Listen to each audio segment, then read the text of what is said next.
God is a Father. He wants us to fellowship with Him. And that will do a lot more good to us than it does to Him, I'll tell you that.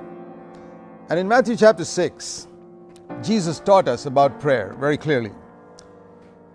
And this is what He said first of all in Matthew chapter 6 and verse 5. Matthew 6:5, when you pray, you must not be as the hypocrites, because they love to stand and pray in the synagogues, or today we'd say in the churches and different places, in order to be seen by men and heard by men. Most of the prayers I have heard in my life, in whichever denomination it is in Christendom, most of the prayers I've heard have been prayers prayed to impress the audience. Particularly if you ask somebody to open a meeting in prayer and the crowd is a large crowd, boy, he's really interested in impressing that crowd with his prayer. Sometimes he's come with a written statement. Do your children ever come with a written statement to read out to you?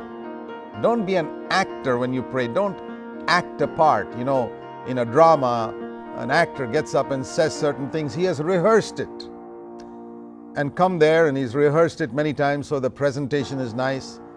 And he says, don't be like that. When you come to pray, I mean, your children, when they come to talk to you normally, they don't rehearse what they're going to say. They come and open up their heart to you.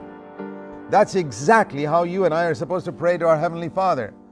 And that's why a lot of prayers prayed, I believe that more than 90% of prayers prayed in Christian congregations by born-again believers is not even heard by God. Because first of all, He knows these fellows are just acting. And He knows that they're just trying to impress the audience, how well they can pray or how emotionally they can pray. Some of them put a tremor in their voice when they pray just to impress people. You think God is fooled by all that? The most sincere prayers that Christians pray are when they're all alone.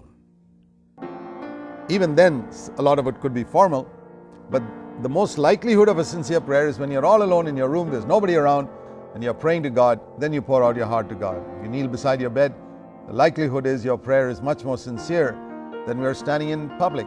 But we have to fight this battle in public prayer, that we get rid of this acting before God, get rid of pretending when we talk to God, when we're really only trying to impress people.